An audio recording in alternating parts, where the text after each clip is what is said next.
Hindi cinema के मंझे हुए कलाकारों में से एक गोविंदा को फिल्म इंडस्ट्री से जुड़े हुए करीब 35 साल से ज्यादा समय हो गया है और इन 35 साल के शानदार फिल्मी सफर के दौरान गोविंदा ने एक से बढ़कर एक सुपर डुपर हिट फिल्में दी हैं। साल 1986 में उनकी पहली डेब्यू फिल्म लव 86 आती है और इस फिल्म को पाने के लिए गोविंदा ने कड़ी मशक्कत की थी। गोविंदा जब इंडस्ट्री में नए नए आए थे तो उन्हें काफी दिक्कतों का सामना करना पड़ा, लेकिन धीरे धीरे उन्होंने अपने पैर पसारने शुरू कर दिए और 90 का दौर आते आते गोविंदा एक बड़े सुपरस्टार बन गए थे। आलम तो यूं था कि गोविंदा एक साथ करीब 6 से 7 फिल्मों की शूटिंग रोजाना किया करते थे और उनकी आने वाली फिल्मों की लंबी कतारें रहती थी। लेकिन करियर के इस चढ़ाव पर आकर गोविंदा ने कभी भी नहीं सोचा होगा कि एक ऐसा भी समय आएगा जब गोविंदा के पास एक भी फिल्में नहीं होगी, और वो दौर आ भी गया। आज के दौर में गोविंदा के पास कोई भी बड़ा प्रोजेक्ट नहीं है। हालांकि साल 2 साल बाद गोविंदा कभी कभार बड़े पर्दे पर नजर आ जाते हैं, लेकिन फिर भी वो आज गुमनामी की जिंदगी जी रहे हैं। हालांकि ऐसा नहीं है कि गोविंदा ने अपने करियर को उठाने की कोई भी कोशिश नहीं की हो और गोविंदा का साथ देने के लिए कई सारे अभिनेताओं ने उनकी मदद तक की थी। सलमान खान ने जहां उन्हें अपनी फिल्म पार्टनर में मौका दिया, वहीं दूसरी ओर सुनील शेट्टी ने तो उन्हें एक बार फिर से इंडस्ट्री में जमाने के लिए अपना रोल तक छोड़ दिया था। लेकिन उस दौर के एक बड़े सुपरस्टार ने गोविंदा की इन उम्मीदों पर पानी फेर दिया था। तो ये कोई और नहीं बल्कि खिलाड़ी अक्षय कुमार थे। खिलाड़ी अक्षय कुमार को लेकर एक बात काफी ज्यादा मशहूर है कि वो फिल्मी पैंतरों के काफी मजे हुए खिलाड़ी माने जाते हैं।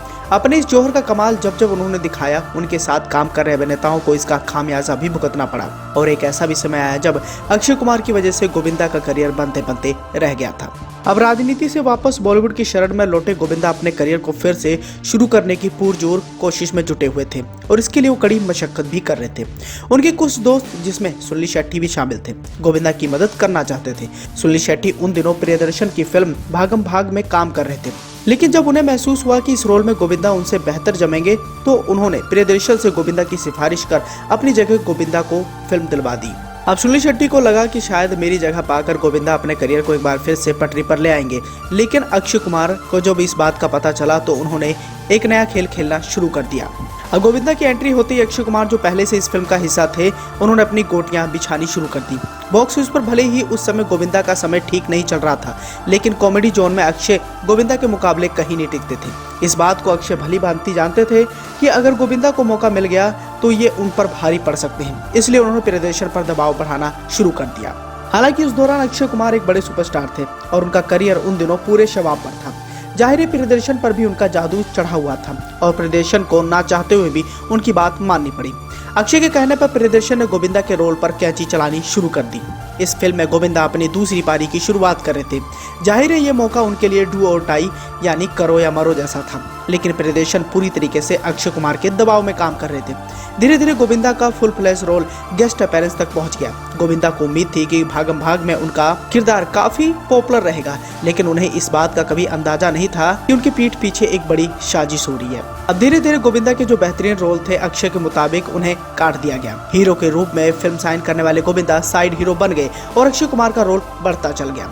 इतने नहीं, सीनियर होने के बावजूद क्रेडिट लिस्ट में गोविंदा का नाम अक्षय कुमार के बाद डाला गया। जाहिर है ये गोविंदा की तौहीन थी, लेकिन गोविंदा का मानना था कि प्रियदर्शन उनके साथ अन्याय नहीं करेंगे। खैर, जब फिल्म रिलीज हुई तो फिल्म में अपने किरदार को देख गोविंदा के दर्शक भी काफी ज्यादा शॉक्ड रह गए। खिलाड़ी कुमार की मेहरबानी से गोविंदा पूरी फिल्म में गैर जरूरी बनकर रह गए। बताया जाता है कि गोविंदा पर हुई इस ज्यादती से नाराज दर्शकों ने इस फिल्म को पूरी तरीके से नकार दिया और फिल्म कुछ खास कमाल नहीं कर पाई। और इस तरह चालबाजी से अक्षय भले ही अपना कोई भला नहीं कर पाए, लेकिन उन्होंने गोविंदा की वापसी के मंसूबों पर पूरी तरीके से पानी फेर दिया। खैर, मौजूदा दौर में इन दोनों सुपरस्टारों के अगर वर्क फ्रंट की तरफ नजर डालें तो गोविंदा को आखिरी बार 2019 में रंगीला राजा में देखा गया था। डबल किरदार में गोविंदा की ये कॉमेडी फिल्म थी और गोविंदा को उम्मीद थी ये फिल्म दर्शकों पर जादू चलाएगी, लेकिन ये फिल्म भी बॉक्स ऑफिस पर औंधे मुंह गिर गई। वहीं दूसरी ओर अक्षय कुमार की तरफ नजर डालें तो अक्षय कुमार की फिल्म बेल बॉटम का भी हाल ही में ऐलान किया गया है। इस फिल्म को जुलाई के महीने में रिलीज किया जाना है। इसके अलावा सूर्यवंशी, अतरंगी रे, पृथ्वीराज, बच्चन पांडे और राम सेतु जैसी कई सारी बड़ी फिल्में हैं, जिन फिल्मों को लेकर अक्षय कुमार इन दोनों काफी ज्यादा बिजी भी चल रहे हैं।